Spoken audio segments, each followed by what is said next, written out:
په سیمه کې د لویو قدرتونو ترمنځ یو بله غټه جګړه شروع کیدونکې ده او د امریکا غږ ځکه بند کړی شو یا بندول کیږي چې د دې جګړې سم انځور چې د خپلو مفاداتو په خاطر پټ ساتل شي. د اټکلونه وسوسې ځکه کیږي چې په سیمه کې د نړیوالو قدرتونو ترمنځ غټې سیالۍ روانې دي.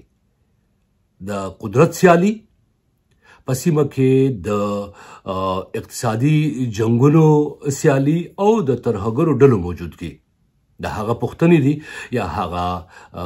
عوامل دي چې د دې په بنیاد باندې یوه وسوسه موجود ده، یو فکرمندي موجود ده. آیا د امریکا غږ بندېدل هم د دې سره تعلق ساتي؟ ستړي مه شئ، زه رحمان بونیر یم او دا بی کاسټ دی. د نن بی کاسټ دا موضوع په ډېر عواملو باندې اهمیت لري. د امریکا غږ نشریات له څو ورځو راهیسې بند دي او دا نشریات د پاکستان افغانستان د پولې په سیمه کې کېدل او په ډېرو مهمو موضوعاتو باندې معلومات ورکول په تیرو نږدې 2 لسیزو کې د دې اوریدونکو لیدونکو د دې په خبرو باور کوو او د دې په رڼا کې ډېرې خبرې داسې وې چې هغه په نورو مطبوعاتو کې نه کېدي، دی په یقین درلود. دا نشریات په داسې حال کې اوس ودرېدلي دي چې په سیمه کې دا اټکل او وسوسه موجود ده چې یوه نوې نړیواله جګړه شروع کېدونکې ده او ځینې اټکلونه داسې کیږي یا وسوسې داسې کیږي یا تیوریز داسې دي چې د دې جګړې د شروع کېدو نه مخکې د امریکا غږ بند شو. د امریکا غږ واقعي بند شوی دی او یا ځکه بند شوی دی چې یو جګړه شروع کېدونکې ده. په دې باندې چې زه دا درته ووایم د جګړې امکانات شته دی که نه، اول په دې ځان پوهول پکار دی چیرې دا وسوسه واقعي کره ده یا سمه ده یا غلطه ده. 4 داسې بنیادونه دي چې په دې بنیاد د جګړې د امکاناتو ویره ده یا اټکلونه کیږي یا په لیکل کیږي یا په تاسو ډېرې مختصر ویناګانې واورئ، خو ویناګانې په موجود دي. د دې 4 علتونه دي. یو جیو پولیټیکل سیالي ده، بل وسلوالې ډلې او ترهګرې ډلې دي، بل اقتصادي سیالي ده او بل 4م فیکټر چې کوم په دې کې دی هغه د روس، چین او ایران محور دی. د 4 ټکي ډېر مهم دي او که په ډېر غور سره دې ته پام وشي. زما کوشش به دا وي چې زه مختصر د خپل نوټس چې کوم دي په دې بنیاد باندې یو داسې خلاصه ووایم چې تاسو ته د دې وسوسې د موجودګۍ په هکله باندې چې کوم رښتیاوالی دی، د دې کرهوالی دی، هغې کې په نتیجې ترلاسه کولو کې نتیجه ترلاسه کول درته آسان شي. نو اوس د پاکستان، چین لکه جیو پولیټیکل سیالي ټکی کړم بیروالو مونږه. نو په دې کې د پاکستان، افغانستان، ایران، هند او چین ترمنځ یو سټریټیجیک رقابت په سیمه کې موجود دی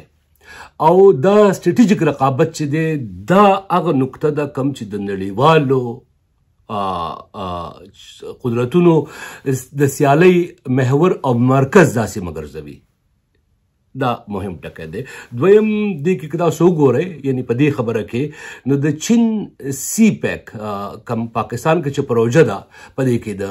چین پانګونه ده او دا پانګونه د 2 هیوادونو لپاره، امریکې لپاره او هند لپاره تل د اندېښنې وړ سبب ګرځېدل ده. یو ټکی دې ته پام کول پکار دی. دویم ټکی چې تر ټولو مهم دی هغه دی وسلوالې او ترهګرې ډلې په سیمه کې د دې موجودګي چې ده دا د نړیوالو لپاره په ځانګړې توګه د امریکې لپاره، د امریکا د اتحادیانو لپاره او چین لپاره یو څه د جنجال سبب ګرځي یا د فکرمندۍ سبب ګرځي. مثال په توګه په دې کې طالبان دي، داعش او خراسان ډله ده. دا سیمې ته جدي ګواښونه دي او د دې جدي ګواښونو تاسو وینئ چې څه نښې د خانې لیدل شروع شوي دي. دې کې په ممکنه توګه باندې د نړیوالو ځواکونو په دې سیمه کې د مداخلې یو پلمه ګرځېدی شي. دا 2م ټکی شو، مهم ترین ټکی شو. اوس دې نه پرته 3م چې کوم ټکی دی او 3مه چې کوم نقطه ده هغه اقتصادي سیالي ده. په اقتصادي سیالۍ کې غټ طاقتونه دوه امریکا او چین چې دي یو بل ته ډېر ښکاره مخ په مخ دي او دا د ټریډ وار چې کوم دی دا الریډي شروع شوی دی دا مخکې نه شروع دی روان دی په دې کې د چین چې کوم ون بیلټ یا د یو کمربند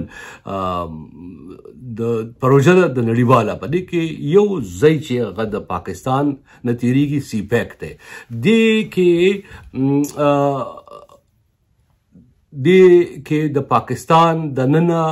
د پاکستان ځان لپاره د خپل اقتصاد یا د ملا اړیکې ګڼي د اقتصاد او دې ته یو ډېره لویه خوشحالي لیدل کېږي که څه هم دې ته ترس یا خطرې او ګواښونه ډېر سیوا شوي دي په ځانګړې توګه په کړکېچ ځپلې سیمه بلوچستان کې د BLA د حملو سیوا کېدل او د دې خلاف د پاکستان د پوځ اوسنی چې کوم تصور دی او هغه پای کې ټول پاکستاني مشران کېناستل او تازه چې کوم نېشنل سکیورټي غونډه وشوه پای کې هغه د هارډ لاین اغوستو چې کوم ګواښ کړی دی هغه هم دا دی چې مذاکرات ډیپلوماسي خبرې اترې جرګې مرکې باید نه وي او جګړه وي او نیغه جګړه وي او کې هغه ګواښ چې دی هغه ډېر ښکاره دی نو دې ټکي ته کتل پکار دي دا یو پکې بنیادي مرکز دی دویمه همدې نقطه کې د چین امریکا اقتصادي شخړه چې دا په دې کې د سوداګرۍ او دوه ټکي دي یو دا ټکنالوژي او بل دا انرژي دا دواړه طاقتونه چې دي د دې کې په نړیوال ډګر باندې یو بل ته مخ په مخ دي دواړه هیوادونه ټکنالوژي هم خرڅوي دواړه هیوادونه انرژي هم لري او د ځینې هیوادونو کم چې دا نه لري هغې نه انرژي اخلي هم هغې ته انرژي سپلای کوي هم او په دې کې د سی پیک چې د بندېدلو یا خنډ دی په دې جګړه کې د هغې احتمال ډېر واضح دی ځکه د خلکو دا یره یا فکرمندي موجود ده اوس دې کې دریم فیکټر چې څلورم فیکټر چې ما ویلو هغه و د روس چین او ایران محور دا هم مهم محور دی دا هم د نظره پرې باسل نه دي پکار او په دې هم باندې ډېر ضروري غور پکار دی او هغه دا دی چې درې واړه هیوادونه هڅه کوي چې په سیمه کې د دې طاقت چې دی دا ترلاسه کړي او دا طاقت چې دی د دې ترلاسه کولو معنی څه ده معنی دا ده چې دا په سیمه کې د امریکې نفوذ چې دی دا کموي د امریکې اثر چې دی کموي که چېرې روس چین او امریکا رایوځای کېږي په سیمه کې لازم خبره ده او دا آیا دا خبره امریکې ته د منظور وړ ده نه ده د منظور وړ دا هغه یو بل مهم ټکی دی چې په دې باندې خلک فکر کوي چې په سیمه کې یو فکرمندي د نړیوالې جګړې موجود ده او ځکه دا وسوسې موجود دي یو فیکټر چې بل تر ټولو مهم دی او کې دا سوال ضرور د خلکو په ذهن کې راپورته کېږي چې آیا که داسې چرې کېږي په دې کې پاکستان به د دې نړیوالې جګړې خشاک وي یعنی پاکستان زه یادوم خو دا زه لږ تاسو ته بیا وضاحت کوم چې آیا پاکستان که د پاکستان یو خاص برخه او کنه دا به یو مهم لوبغاړی وي دې ته کتل پکار دي او دا ځکه کېږي چې پاکستان دوه ځایونو کې ځان د پارټنر په توګه ښایي شراکتدار په توګه ښایي د ملګري په توګه ښایي یا د خپل ممکنه چې کوم پوټنشل فیوچر پارټنر دی په دې کې د چا سره کېدی شي په دې توګه به بحث کېږي او هغه د چین او امریکا دواړه هیوادونو سره که تاسو وګورئ نو د چین او امریکا سره پاکستان په تېرو 15 لسیزو کې یا شپږو لسیزو کې چې کوم تعلقات دي دا یو شان په ظاهر لیدل کېږي ساتل شوي دي خو که د نزي نه ورته وکتل شي د چین او پاکستان تعلق چې دی هغه د امریکا او د پاکستان د تعلق نه بدل دی امریکا او د پاکستان تعلق تل د وقتي مفاداتو په رڼا کې څېړل کېږي یعنی د روس خلاف د امریکا په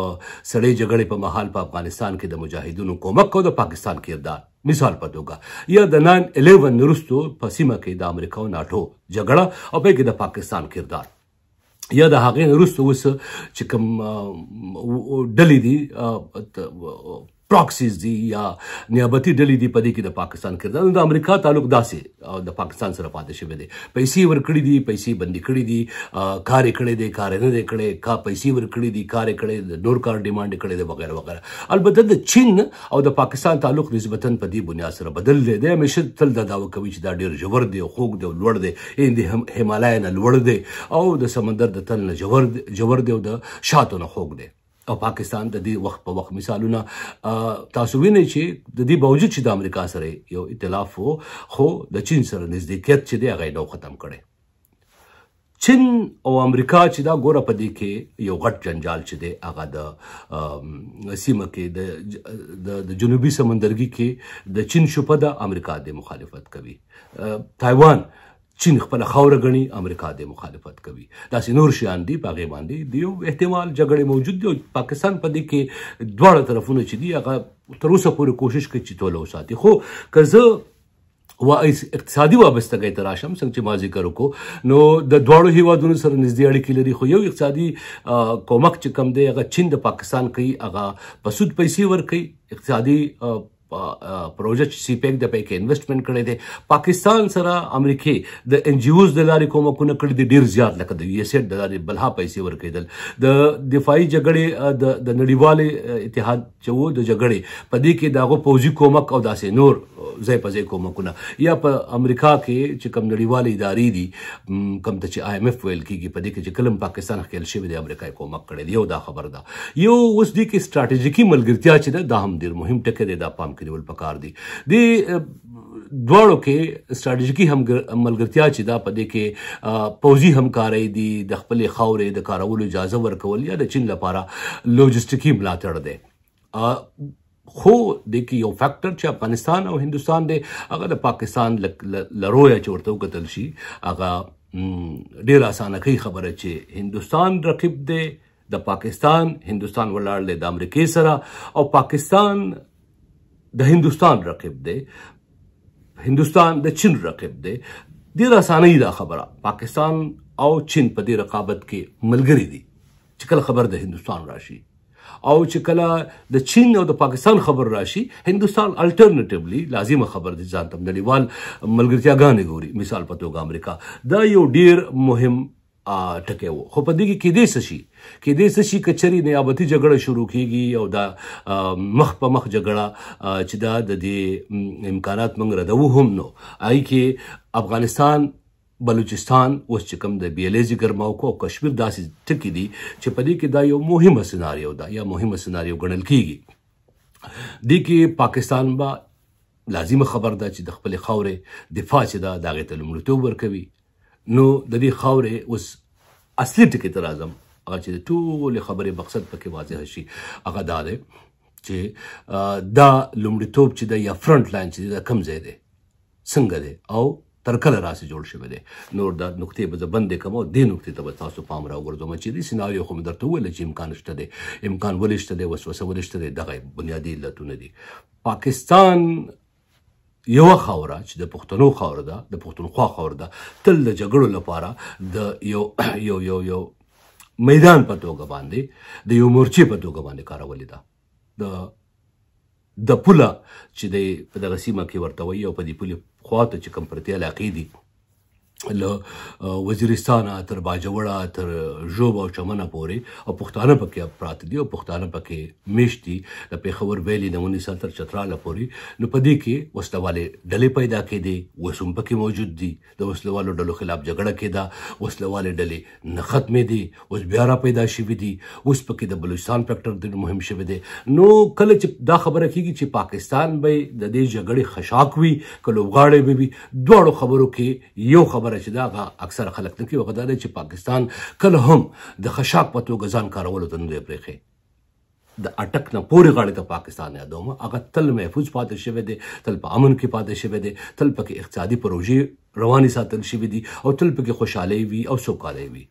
ځینې وختونو کې کله ناکله د دغه پاکستان ځینې برخې چې دي هغه متاثره شي د یوې ورځ لپاره د 2 ورځو لپاره د 3 ورځو لپاره میکسیمم د دې نه زیاتې نه وي شوي البته پښتونخوا کله په میاشتو پورې کله په کلونو پورې او کله په لسیزو پورې د دې جګړې یا د دې مشکوکه جګړې یا د دې نړیواله جګړې کې د پاکستان د لوبغاړي په توګه د برخې یو مسلسل د خشاک په توګه استعمال شوی دی مثال په توګه په وزیرستان کې د اپریشن په وخت باندې د دې بازارونه په بمونو والوځول شو کورونو باندې بمونو ورول شو د F-16 یا F-14 جنگي جهازونو دا په دنیا کې کلم نه دي شوي په میلیونو خلک کډوال شو کله چې په سوات کې طالبان را پیدا شو یا را پیدا کړی شو په میلیونو پښتانه کډوال شو تاریخ تر ټولو لویه کډوالي وه چې په دغه سیمه کې په تیرو 15 یا 6 پیړیو کې چا نه ولیدلې یعنې دومره غټه کډوالي کله هم نه وه شوې چې په دغه وخت کې وشوه مشکوکه کډوالي وه خلکو ته زیان او نقصان ورسوه د دې کډوالۍ خلکو وي چې موږ ځکه کوو چې دا جګړه ختمه شي جګړه نه ده ختمه شوې نو تعلیمونه مدرسې مکتبونه سکولونه کالجونه پوهنتونونه بند شو سوالونه متاثره شو ترقیاتي پروژې نشته دی اوس هم نشته دی نو که آینده هم داسې وي نو پاکستان که څوک دا فکر کوي چې دا په دې جګړه کې متاثره کیږي دا اټکل یا فکر چې دی دا تر ډېره حده پورې ناسمه دی سم اټکل دا دی چې دا د پښتنو سیمه به خشاک وي اوس آخري نقطه ته چې زه راشم او کوم باندې چې ډېر زیات فوکس دی او زیاته تیوري چې دا یا کنسپیرسي ده چې د هغې ته زه وینم چې په دې مطبوعاتو کې سوشل میډیا باندې ځینې او ولسي کچ په عمومي محور باندې په بحث کېږي ځینې انټلیکچوالز دي یا اکیډیمیا د هغه پې بحث کوي او ځینې سیاسي مشران چې ماته په ذاتي توګه هغو په دې عقله پیغامونه رالیږلي دي هغو پکې د فکرمندۍ اظهار کړی او دا تپوس یې کړی دی اوس زه د دې ځواب وایم په آخره کې چې آیا واقعي رښتیا هم د امریکا غږ بند شو یا که بندیږي نو امکان د دې جګړې سره تړل کېدل پکار دي یا دا سوچ په ذهن کې ساتل پکار دي د دې به زه ځواب ووایم یو خو دا دی چې د امریکا غږ نه دی تړل شوی نه دی بند شوی دا پرېکړه لا نه ده شوې د امریکا غږ اوس وخت یا اوس مهال نشریات بند دي تړل شوي دي تمام ژبو چې پکې د وی ډیوه څنګه هم شامل ده او په دې سیمه کې د هغې ډېر غټ اثر یا مشکل چې دی د هغې احساس کېږي او خلک وایي چې دا ډېر بد شو او هغه زه اوږد بحث دی هغې ته نه ځمه البته پرانستل کېدلو امکانات موجود دی هغه ملازمان چې په دې کې خبریالانو کار کوو موقتي یا قراردادي او هغه چې لرې کړی شوي دي د هغو لپاره ممکنه توګه باندې یو عدالتي جګړه شروع شي او هغه په ځای شي ممکنه توګه نشي په ځای یعنې دا یو فیکټر دی بل دا دی چې په دې کې ځینې خبریالان داسې وو چې هغو ته بیا حکومتونو نوکرۍ ورکړې وي پخې نوکرۍ ورکړې وي د هغو د صلاحیت او قابلیت په بنیاد باندې یا د یو بلې کمپټیشن یا مقابلې په بنیاد باندې نو هغه خلک تر اوسه پورې په اډمنسټریټیو لیو باندې دي یعنې هغه په رخصت لیږل شوي دي تنخواګانې والي خو کار به نه کوي ممکنه توګه باندې هغه خلک بیرته بحال شي او د امریکا غږ څومره څانګې چې دي لکه وایس اف امریکا په دې کې پښتو ژبه ده دري ژبه ده فارسي ده لاتیني امریکایي او داسې نورې ژبې دي نو په دې کې بیا د هغو چې کوم نشریات وو د چا 10 ساعته کول هغه 15 ساعته کوي یا 10 ساعته وساتي خو هغې له چې کوم 10 کسانو کار کوو کار په 10 کسانو شروع کړي یعنې دا امکانات لا موجود دي نو یو خو دا ځواب واضحه شي خو آیا که بندیږي یا دا خلک پکې راکمول شروع شوي وو یا داسې فیصله وشروع دا د دې جګړې په وجه وشو اوس د دې ځواب وایم ممکنه توګه باندې دغه وسوسه یا اټکل ډېر سم نه وي دا ډېره ښکاره او رڼه خبره کومه او دا ځکه کومه چې د دې لپاره نورې لارې چارې ډېرې زیاتې دي که امریکا غږ بند شي نو داسې نورې نړیوالې نشریاتي ادارې دي چې هغه په دغه سیمه کې په ازادۍ سره کار کولی شي یا د دې الټرنیټیو متبادل پیدا کېدی شي د طالبانو غږ یا د طالبانو خلاف غږ چې دی د دې لپاره ډېر امکانات دي د پاکستان پوځ ظلمونه یا جبر یا ښه یا بد چې سم دي د دې لپاره ډېر امکانات موجود دي نو په اوسني عصر کې د ټیکنالوژي د یو ادارې تړل چې دي د دې معنی هرګز دا نه ده چې یا غږونه په مکمل توګه خاموشه کړی شي څه نه څه حده پورې قابو موندل کېدی شي خو دا امکان بالکل نه دی موجود البته دا کار ولې وکړه په دې وخت کې صدر ټرمپ یا د هغه ملګرو یې ولې کوي د دې علت دغه سیمه نه ده د دې علت د امریکا کورنۍ اقتصاد دی